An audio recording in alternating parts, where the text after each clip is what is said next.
Namaskar. Welcome to Lunar Astro.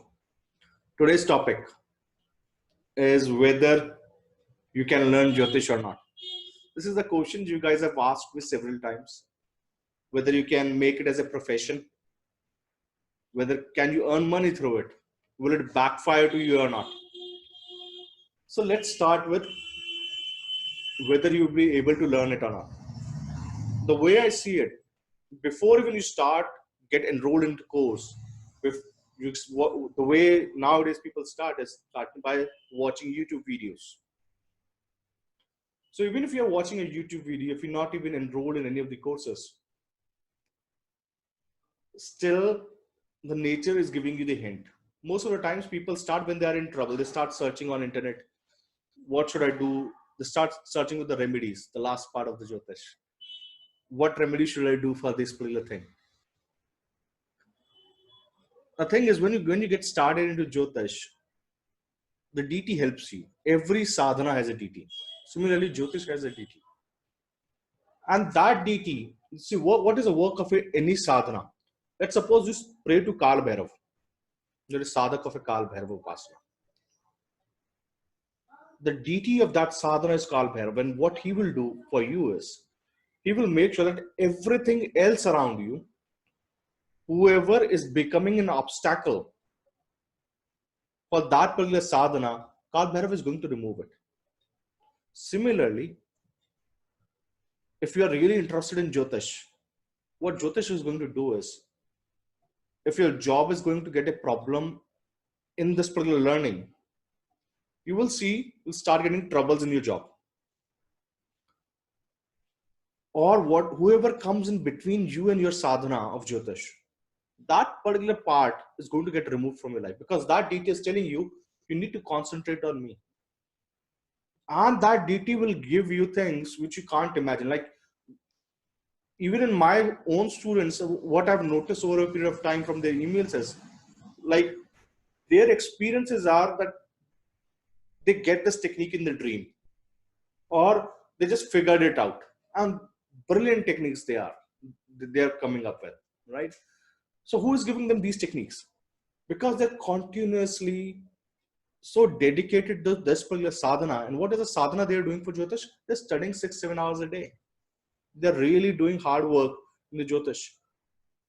And in return, what is happening with them is, the DT is providing them with the more knowledge. The DT is guiding them. So if you're experiencing trouble in your Jyotish, your marriage, and anything else, you see a lot of my students, when they started with me, some of them had started for they wanted to do it professionally. Some of them started as a hobby, or they wanted to find solutions to their own life problems. So DT was creating that particular problem so that you go and learn Jyotish, then only I will solve it. So someone had a marriage problem got solved. Someone had a business problem, the business problem got solved. Reason being, because now they've learned about it. Their objective got cleared. So the DT created a problem only for them so that they can get tense about their marriage, their job, their children.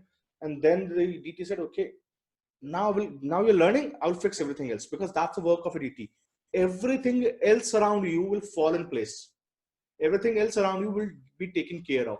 Money, family, job, kids, because that is the work of a DT. You're doing the sadhana. The only one thing DT will require from you is, please give time to me. If you do not give time to Jyotish, if you get involved in something else in between, you'll start getting problems again. So it's like, there are some sadhanas where you have to sacrifice something. And in Jyotish, you have to sacrifice this particular part. You have to give time every day to learn something, to serve him, to serve under this particular DT. So be careful when you're going to start with Jyotishas. You just can't say, okay, in 3 years I will complete everything and then I will just make money. Even if we are 40 years in Jyotish, you'll still learn. We'll still give time to it. We'll still pray. And there are rituals in Jyotish, which every practicing astrologer does. These rituals are because to activate your subconscious brain and to keep you in that particular zone, so that you know that everything works on trust over here. Shraddhavan labate jnana. Like you have to keep trust, you have to keep your faith in Jyotish. So this is the one thing, even before even you get enrolled in any course, this is how you're going to get started, trust me. And once you get enrolled, or once you start, I'm not saying get enrolled in my course. What I'm telling you is, once you start learning seriously, you can try it. If you're experiencing, in the comment section, I see a lot of people want to learn, but they have a problem of marriage, they have a problem of this particular thing, that particular thing. Do one thing: buy one book which I really recommend for beginners. How to Judge a Horoscope. That was the first book I brought for myself 6-7 years back, by Dr. B.V. Raman Sir. Read that book. If you read that book properly, you will know that how deep the Jyotish is. You will see that particular problem will start getting solved out, because now you're giving time to the deity, and it is for any sadhana. And there are different sections in the Jyotish to learn this particular methods. You have to pray to this particular god or this particular devi. That is my next course as well. I'm going to teach Bhagavad and how Bhagavad is related to Jyotish. But anyhow, this is how you will get started in Jyotish. Take one book, read through it, and see that whatever problem you're facing in the marriage, your kids, the deity will take care of it. Because now you're giving time to the Jyotish. Jyotish wants you to learn. That's why you're watching this video. That's why you watch several other videos on YouTube. There are brilliant astrologers on YouTube. Some of them are really, really great. So watch any one of them. And once you start learning, everything else will fall in place. Because now you are giving your time and energy for the sadhana. Consider this as a sadhana. But anyhow, what combination you should see in your chart? The first combination you should see in your chart is the combination of 12th Lord and 9th Lord. Why this combination has been stated? Because 12th Lord is a bhagya of masses. It is 9th from the 4th. And 9th Lord is your bhagya. So these two lords should make a connection anywhere in the chart by aspects, by looking at each other, by exchanging houses, by exchanging nakshatras. They might have a common dispositor, or sitting together anywhere, or they can be looking at each other houses. Anywhere they should make connection, but in D1 only. D9, do not look this in D9, only in D1. The second thing which you should look at is a combination of 10th Lord with the 8th Lord, or 10th Lord with the 9th Lord. Why I said 8th Lord and 9th Lord? The 8th, if you get the connection with the 8th Lord, you will go in the research part of it. If you go in the 9th Lord, you go in the counseling part of it. Or with the 3rd Lord, then also you can go in the writing or counseling. 3rd and 9th axis, the counseling. So either with the 9th Lord or either with the 8th Lord. 8th Lord, you will go in the research mode. You'll take out these hidden secrets of Jyotish. But can you make money through it? This combination of 10th Lord and 9th Lord, 10th Lord and 8th Lord, 10th Lord and 3rd Lord, this combination should make connection with either 2nd house or Lord, or 11th house or its Lord. So you can have like 2nd Lord and 9th Lord in 10th house, 2nd Lord, 8th Lord in 10th house, because the money part, 2nd and 11th, has to come. Or it can be in sign of Taurus or Aquarius. You can take the natural houses as well, natural lords as well, because natural lords in 2nd house is Venus, natural lord in 11th house is Saturn and Rahu. So these combinations will also give you same results. For earning money through Jyotish, you need to have connection of 2nd or 11th house to the 8th, 10th, or 8th, 9th, or the 9th and 10th.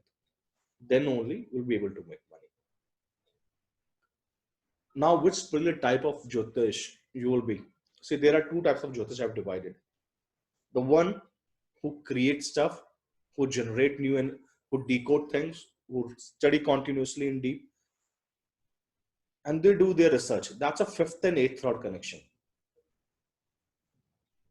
If you have a fifth and eighth lord connection, you will, or Saturn in the sign of Scorpio, because Saturn natural karam karaka gone in sign of eighth house, then also it will work. A sun in Scorpio, fifth and eighth connection will get made. The sun is the natural fifth lord. Then also you'll go in the research mode of Jyotish. If you only have a ninth and 10th lord combination combined with the second house, you can learn from others and do the same and tell the same thing to the client. You will be very good in counseling part of Jyotish. People who have a good fifth, eighth connection, they're not good in counseling. They're very rough. They speak like it will happen like this, you go from here. Because they do not want to counsel. And that's really bad. As a Jyotish, your number one job is to counsel. So these people, fifth, eighth connection with the 10th lord, if you do not have a connection with the third house or the soft benefic planets, they're not good in counseling or, providing that shoulder to the client. While people who have 10th, 9th, 10th, 3rd, soft planets like Mercury, Jupiter, Venus, they'll provide counseling.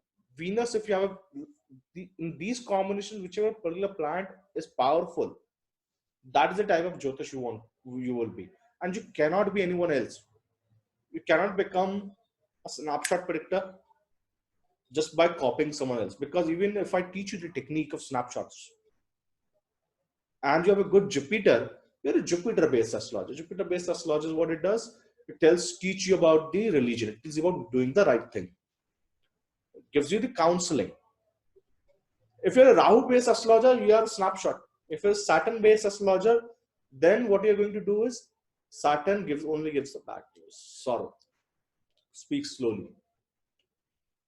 So, and if you're a Venus-based astrologer, I've seen the Venus-based astrologer, they're best in remedies. If you have a strong planet as a Venus in this particular combination, trust me, Venus-Rahu combinations, if you see in the 10th house or in the 8th house, if Venus is the 8th lord, or Venus combined with the 8th lord, these people will provide you remedies in 10 seconds. And these remedies will work. So you have to see which particular combination is very prominent in your charts. One other combination which I see is, I'm going to make a video on this as well. Uranus, the outer planet. If you see this particular planet in your 5th house, or in the 8th house, or in the 10th house, wherever this planet is going, wherever in your chart, there are activation ages for this particular planet as well. That house will explode one day in a manner you can't even imagine.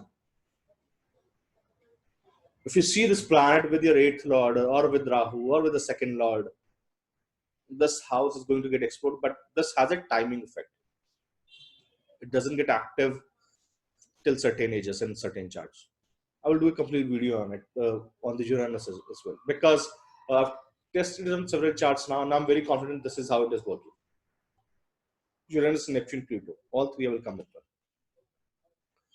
But Uranus, you should look at if it goes in your sign of Scorpio, or it goes in the sign very close to the cuspal degrees of the 8th house. It will provide you sudden outburst, which no one else can. Because that's I call Uranus as a hell broke loose planet, because it will provide you that effect which no one else can. Now the thing is whether it will backfire. See, if you're going to make in any profession, this is apart from Jyotish, in any profession, if you're overcharging client, if you are selling things which are not required for his remedies, only for your benefit, that is going to backfire you anyhow. That is apart from any type of a business you are involved in. And that's what the Karma Vipak Sanhita says. If you underpay someone, if you overpay someone, like there was one story where Lord Shiva says, this particular native took 400 grams of gold from Brahmin. Now the thing is that the hidden meaning between the lines is 400 grams of gold, the Brahmin will never have 400 grams of gold. That's one thing. What he meant was that this particular native has earned 400 grams of gold because of the advice of Brahmin. And then what he should have paid back to the Brahmin, he's never paid it. Now, how this particular curse will work? I've seen these people, they do not pay anyone for their counseling, because that's what Brahmin does. Brahmin do your counseling, and from that counseling, from that one line of advice, you will earn money. Your life will become settled. Your family becomes settled from that one line of advice. Now, what these particular natives do, they will have a CA, they will have a lot of advisors, they will underpay them. And due to which, and they will make a lot of money due to the advisors, but they will not pay them back. Due to which, they will experience curse in their life. This is what he meant. Now, any type of curse you have in your life will be shown in Navansh. Navansh is a fruit. The karma is in the D1 chart. Navansh is in Navansh. The Navansh is a fruit. Whatever karma you will do in D1 will show up in D9 as a fruit. In the upcoming book, I have explained that concept of Navansh as a fruit. I think there are 40 or 50 examples on it. Whether it will backfire you guys or not. This is going to backfire if your Saturn, which is the Karma Karaka, or your 8th Lord, has gone into malefic amsas, or in the amsas where it is combined with highly malefic planets, and they are going to meet soon in the progression. When I say meet in the progression, I'm talking about the progressions of the Chandrakala Nadi. This is not the transit. Then you can see in this particular time period, the native will suffer the fruit of this particular karma, and he will face problems due to this particular house. This is a concept which I can't explain on the video, because I need to give you a lot of background regarding the Navansh and DTs and first, but it will backfire. Consider this. You can take it as a omen. Buy your first book, like I said, you buy your first book and you will see whatever problem you're facing. If you're interested in learning Jyotish, buy your first book and you will see that particular problem, whichever you're facing, will slowly start getting a way out. You'll see it is getting cured. So this is the one way to test it, that whether it will backfire or not, because that DT will take care. Because you see, one of the saints, what he said was that if you want to do a yajna, the DT of the yajna will arrange everything else. It is the same thing in Jyotish. If you want to learn the Jyotish, the DT of the Jyotish, whichever DT is in your chart, that DT will arrange everything else around you. It will make sure that nobody else comes in between you and your sadhana, because you are carrying these journey from several lives. Anyone cannot learn Jyotish. This is the reason, because they will not even be interested to watch Jyotish channels. They will not interested. They will not get these kind of problems. Whenever they will get problems in their life, they will not even trust in Jyotish.